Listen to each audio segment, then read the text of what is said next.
Your Honor, these are my medical bills. I don't need to see your medical porn. This is housing court, not a therapy session. Your injuries have nothing to do with your rental obligations. Arrogant judge mocks disabled veteran. Then the general walks in. Judge Harold Whitman's gavel fell with the finality of a tombstone. Eviction granted, he declared, barely glancing at the wheelchair-bound veteran clutching discharge papers with trembling hands. The courtroom held its breath as injustice wore black robes and smiled, but the man in the shadows near the back door wasn't smiling at all. Master Sergeant Jake Morrison had lost his legs to an IED in Fallujah, but he'd never lost his dignity until today. Wheeling himself toward the exit, his purple heart catching fluorescent light, he felt smaller than he had since the blast. 23 years of service reduced to a welfare case in Judge Whitman's eyes. What happened next would remind everyone present that respect isn't given. It's earned through sacrifice, and some debts can never be repaid. The quiet stranger observing from the gallery was about to teach Judge Whitman a lesson about the true meaning of honor. The Hamilton County Courthouse stood like a monument to bureaucratic indifference, its marble floors echoing with the footsteps of people seeking justice and finding procedure instead. It was November 2023, and the morning docket was packed with eviction cases, casualties of economic uncertainty, and judicial efficiency. Judge Whitman's courtroom operated like an assembly line, processing human misery with mechanical precision. The gallery held the usual mix of landlords, social workers, and desperate families, while court reporters typed away at human tragedy reduced to legal terminology. Outside, the first snow of winter painted the courthouse steps white, a cruel irony, given the cold reception most defendants received inside. This was justice in America, swift, systematic, and often merciless to those who couldn't afford to fight back. The morning light streaming through tall windows illuminated a system more concerned with clearing dockets than changing lives. Jake Morrison had enlisted at 17, driven by 9/11 and a desire to serve something greater than himself. 3 tours in Iraq had forged him into a natural leader, the kind of NCO who brought his soldiers home alive.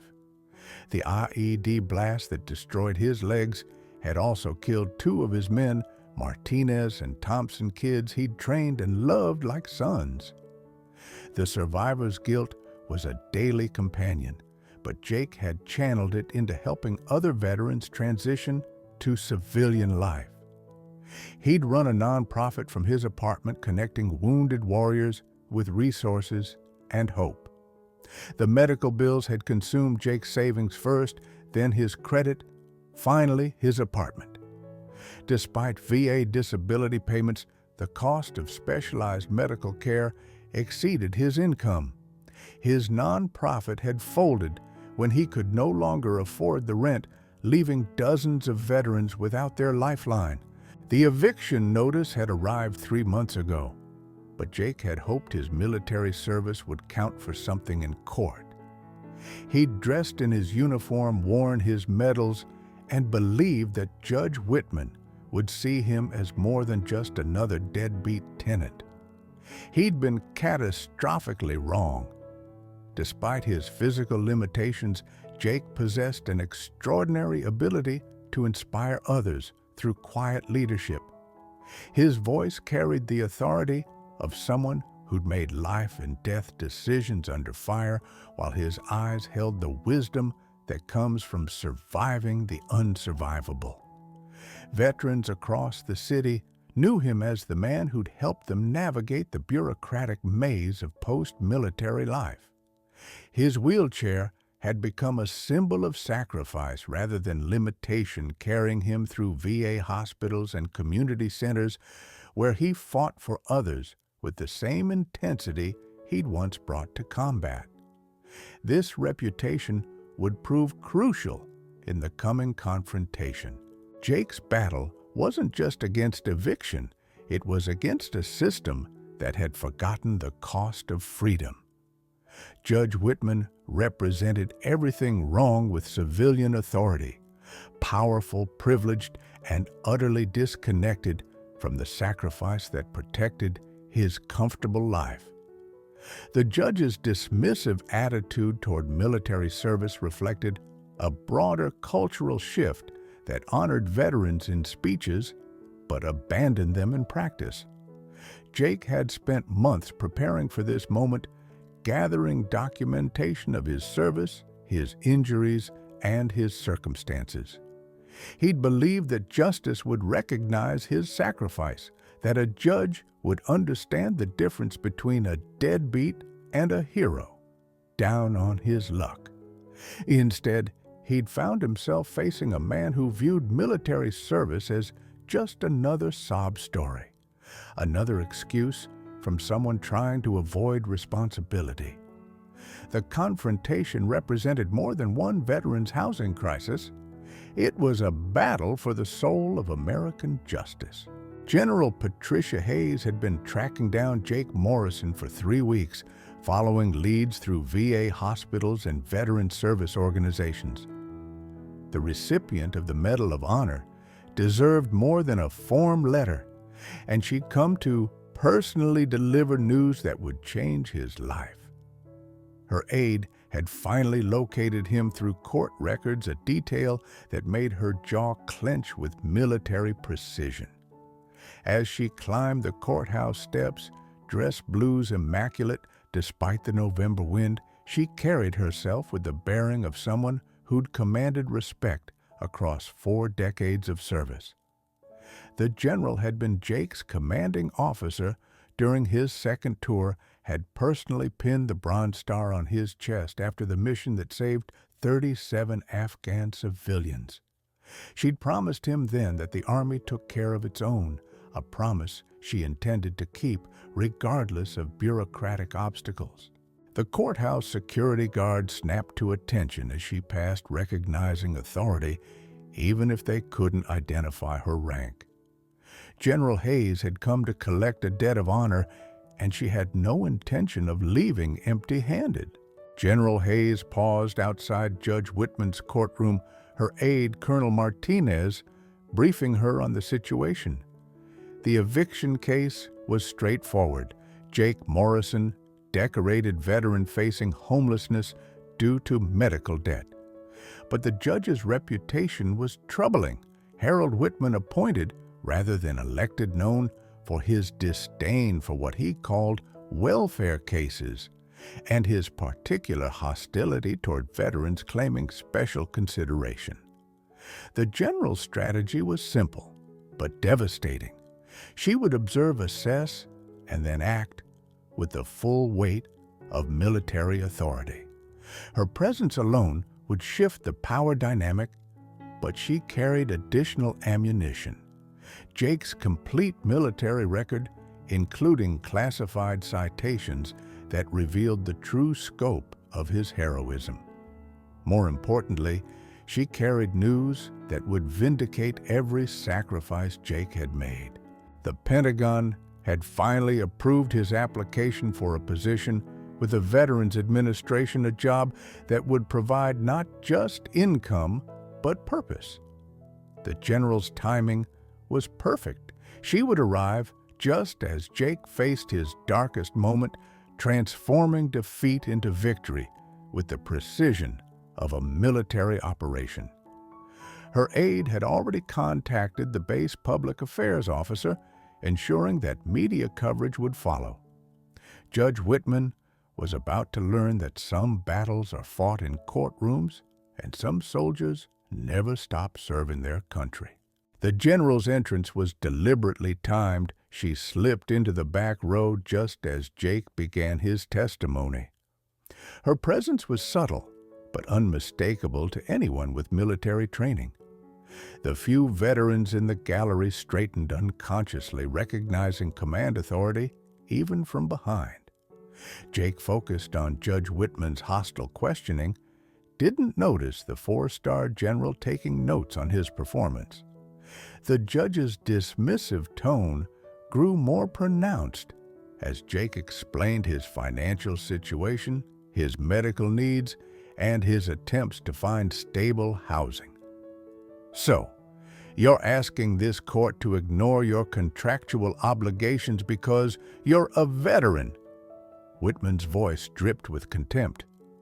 "I've heard this song before, Sergeant Morrison. Military service doesn't exempt you from paying rent." The general's expression hardened with each word, her decades of military bearing barely containing her rising fury. She'd seen combat in 3 theaters, commanded thousands of soldiers, and earned the respect of presidents and prime ministers.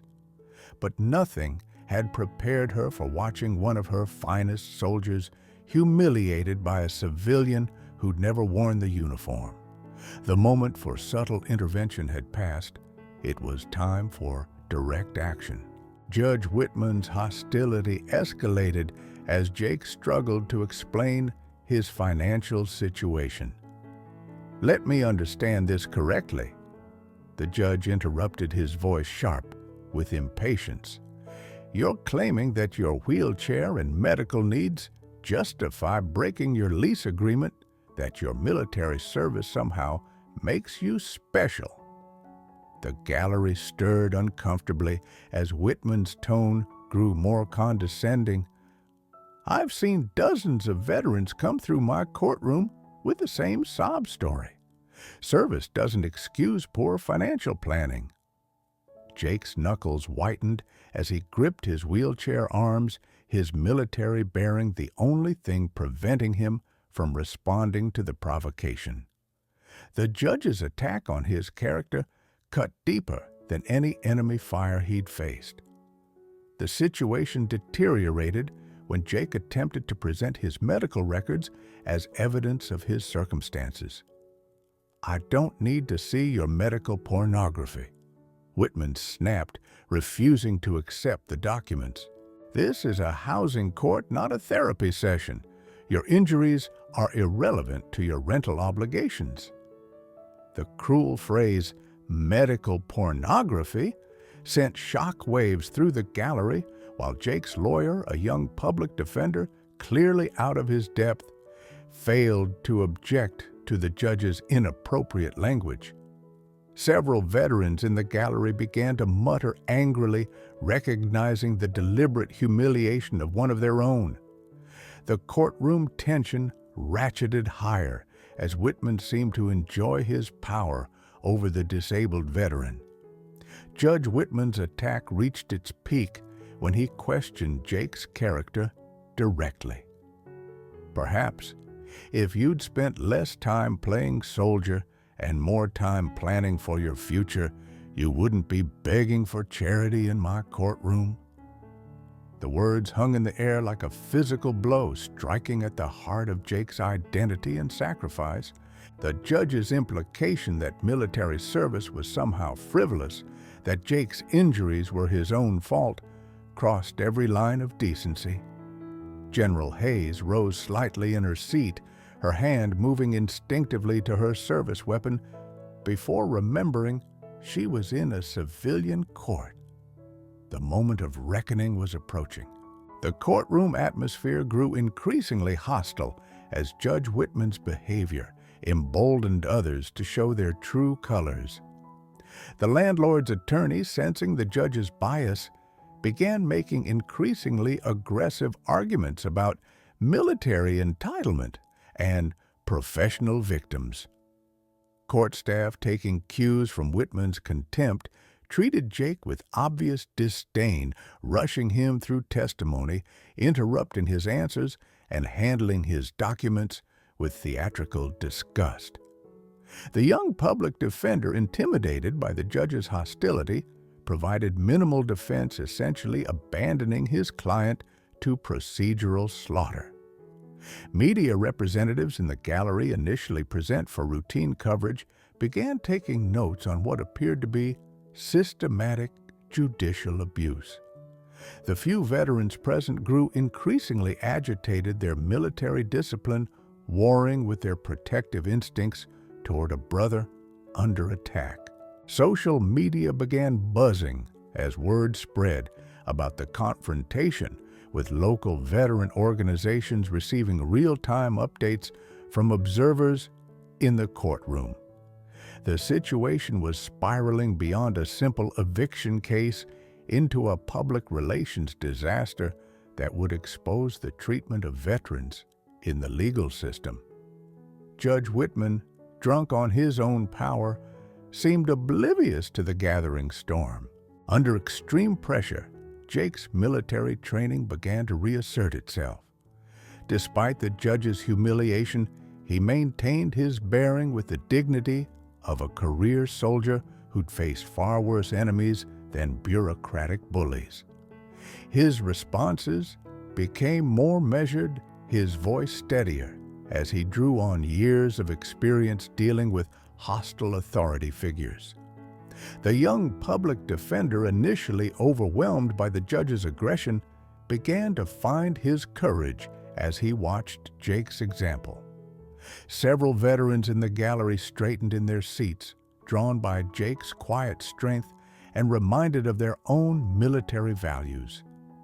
The court reporter, despite her professional neutrality, began documenting the judge's inappropriate comments with unusual precision, sensing the historical significance of the moment.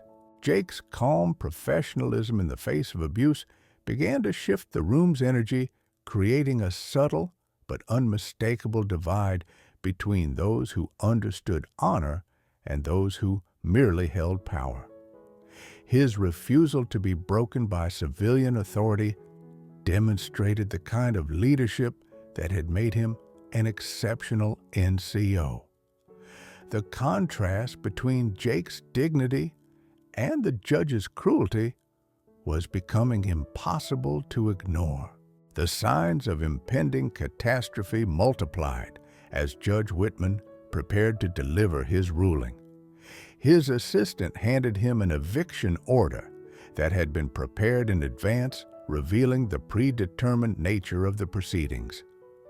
The judge's final comments grew increasingly inflammatory, as if he were deliberately provoking a confrontation that would justify harsh treatment of the veteran. Outside the courtroom, word was spreading through the veteran community about the ongoing humiliation of one of their own. General Hayes checked her watch, calculating the precise moment for maximum impact. The judge's arrogance had blinded him to the subtle changes in courtroom dynamics, the way court staff began avoiding eye contact, the tension in the gallery, the unusual attention from media representatives. Jake's calm acceptance of his fate, the product of a soldier's understanding that some battles are lost before they're fought, only made the judge's cruelty more pronounced. The moment balanced on a knife's edge with justice and injustice, about to collide in a confrontation that would define everyone present. The stage was set for a reversal that would remind everyone that true authority comes not from appointed power, but from earned respect. Judge Whitman's final assault on Jake's dignity came when he noticed the veteran's chest full of medals. "I see you've brought your costume jewelry to impress the court," he sneered, his voice dripping with contempt. "Let me guess, participation trophies from your government-sponsored camping trips." The courtroom gasped at the deliberate insult to military decorations, but Whitman continued his attack. "The Purple Heart, for getting yourself blown up; the Bronze Star, for doing your job; the Combat Action Badge, for showing up to work. Very impressive, Sergeant Morrison. Perhaps you can pawn them to pay your rent." The words hit Jake like physical blows, each syllable designed to diminish his sacrifice and mock his service. The judge's attack on his metal symbols of his men's sacrifice of missions, accomplished of bloodshed, in service to his country crossed the final line.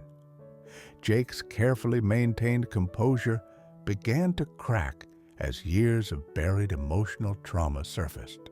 The public humiliation of his deepest source of pride triggered a PTSD episode that left him shaking in his wheelchair, unable to speak or defend himself.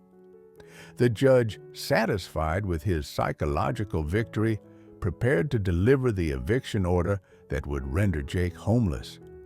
The courtroom watched in horrified silence as a decorated war hero was systematically destroyed by a civilian who'd never faced anything more dangerous than a hostile witness. The moment crystallized everything wrong with America's treatment of its veterans honored in parades, forgotten in practice. Jake sat frozen in his wheelchair, decades of military composure shattered by an attack that had targeted his most sacred possessions. The medals on his chest felt like weights, each one a reminder of brothers who died believing their sacrifice mattered. The judge's words echoed in his mind: costume jewelry, participation trophies, government-sponsored camping trips. The systematic destruction of his dignity was complete. He was just another broken veteran discarded by the system he'd served. The eviction order lay on the judge's desk, waiting for a signature that would render him homeless. Jake's lawyer sat in defeated silence, overwhelmed by the judicial assault on his client. The gallery watched in stunned silence as American justice revealed its true face: cold, cruel, and utterly indifferent to sacrifice. This was the moment that would define Jake's future: accept the humiliation and fade into homelessness, or fight back and risk further destruction. His military training warred with his civilian reality. Soldiers don't surrender, but veterans learn that some battles can't be won. The weight of his disability, his financial ruin, and his shattered pride seemed insurmountable. Judge Whitman's smug satisfaction filled the courtroom like poison gas, choking off hope and dignity. Jake's hand moved toward his medal ribbons, and for a moment it seemed he might tear them off himself, completing the judge's work of destruction.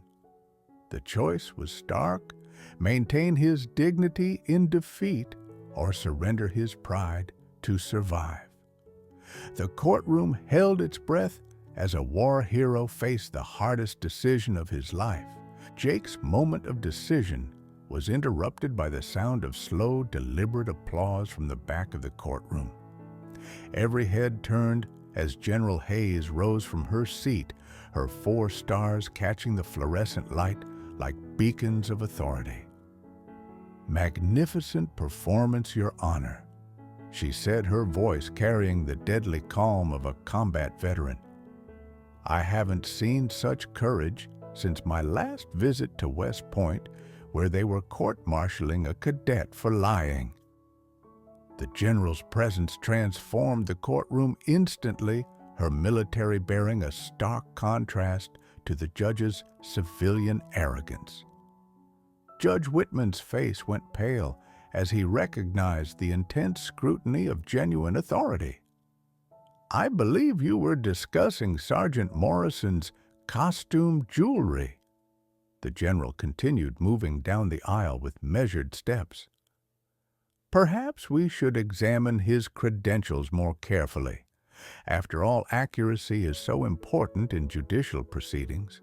The gallery fell silent as 2 forms of American power, military and civilian, prepared for confrontation. Jake's eyes filled with tears as he recognized his former commanding officer, the woman who'd promised him that the Army took care of its own. The tide was about to turn. General Hayes moved through the courtroom with the precision of a military operation, her every step calculated for maximum psychological impact. "Your Honor, I am General Patricia Hayes, United States Army," she announced, her voice carrying the authority of 4 decades of command. I believe there's been a misunderstanding about Sergeant Morrison's qualifications. The judge's arrogance began to crumble as he faced real authority for the first time in his career. Ma'am, this is a civilian court. Military rank has no jurisdiction here. The general's smile was winter cold. Of course not, Your Honor, but accuracy does.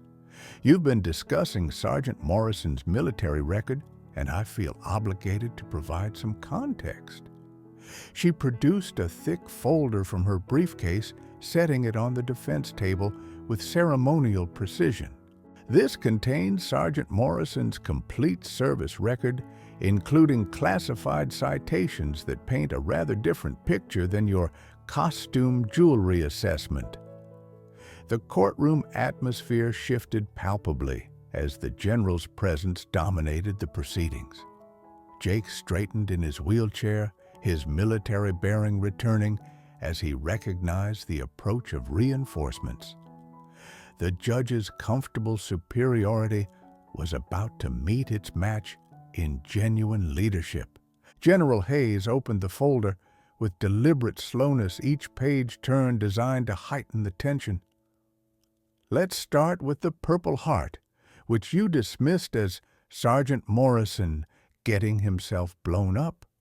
She began, her voice carrying across the silent courtroom. This decoration was awarded after Morrison threw himself on a grenade to save his squad, suffering massive injuries that ended his career but saved 6 lives. The judge's face grew paler with each word. The Bronze Star, which you called a participation trophy, was earned during a mission where Morrison single-handedly fought off insurgents while carrying wounded civilians to safety. The Combat Action Badge represents not showing up to work, but surviving 68 combat missions in direct contact with enemy forces. The general's voice grew stronger with each revelation, while Judge Whitman seemed to shrink in his chair. But perhaps most interesting is this citation. You haven't seen the nomination for the Medal of Honor that was downgraded to the Bronze Star due to classified circumstances. The courtroom was dead silent, every person present understanding that they were witnessing something extraordinary. The contrast between the judge's ignorance and the general's knowledge was becoming undeniable.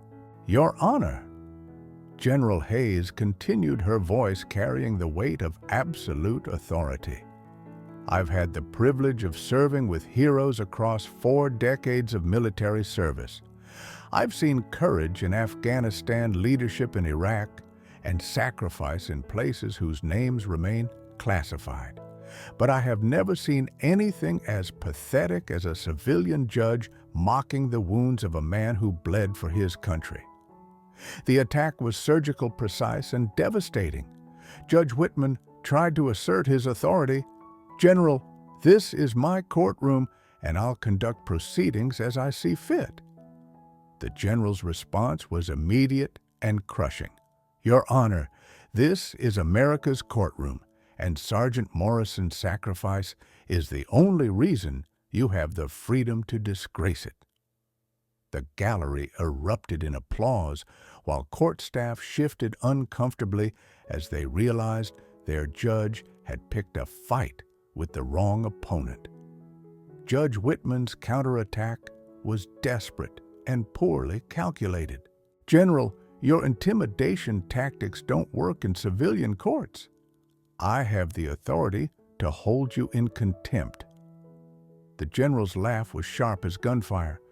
Your Honor, I've been held in contempt by better men than you, usually enemy commanders who underestimated American resolve. But let's discuss contempt. You've shown contempt for military service, contempt for sacrifice, and contempt for a man who gave his legs defending your freedom. I'm simply here to provide context. The judge's face reddened as he realized he was losing control of his own courtroom. Furthermore, The general continued, "I'm here on official business from the Pentagon. Sergeant Morrison's application for a position with the Veterans Administration has been approved. His annual salary will be $95,000 with full medical benefits and housing allowance. I believe this addresses your concerns about his financial reliability." The revelation hit the courtroom like a bomb, transforming Jake from a welfare case into a federal employee. The judge's entire basis for the eviction had evaporated in seconds. The moment of truth arrived when General Hayes addressed Jake directly, her voice warm with genuine respect. "Sergeant Morrison, I apologize for the delay in processing your application. The Pentagon moves slowly, but we never forget our obligations to good soldiers." Jake's eyes filled with tears as he saluted from his wheelchair, the gesture carrying decades of military tradition. The general returned the salute with crisp precision, a moment of military honor that dwarfed the judge's civilian authority. "Your Honor," she continued, turning back to Whitman, "I believe you mentioned something about Sergeant Morrison's poor financial planning. Perhaps we should examine your own decision-making process. You've publicly humiliated a decorated veteran on the basis of incomplete information, displayed appalling ignorance of military service, and conducted proceedings that would embarrass a municipal traffic court." The judge's collapse was complete, faced with someone who commanded genuine respect. His artificial authority crumbled. The general's final blow was delivered with surgical precision. "I've taken the liberty of inviting some colleagues to observe your unique approach to justice. I believe you'll find representatives from the State Judicial Council, the Veterans Administration, and the American Legion in your gallery." Judge Whitman's face went white as he realized the full scope of his miscalculation. The reversal was complete when General Hayes produced one final document.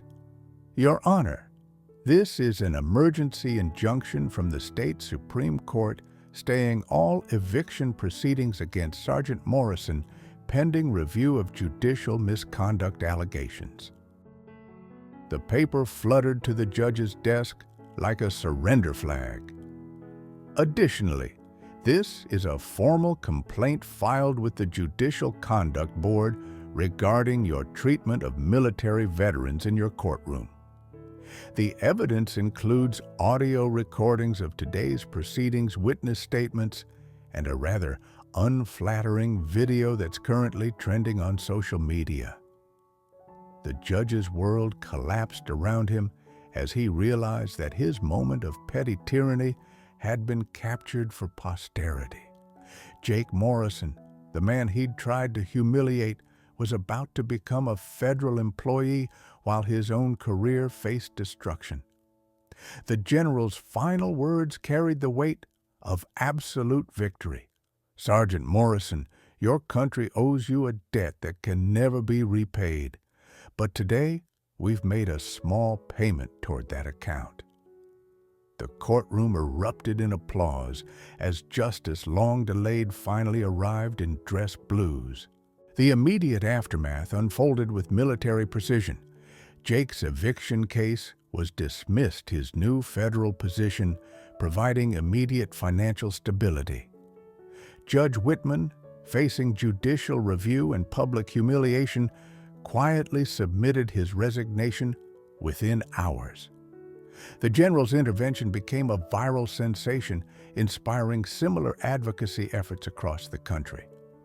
Jake's story transformed from personal tragedy to national symbol, showing America the true cost of freedom and the true meaning of honor.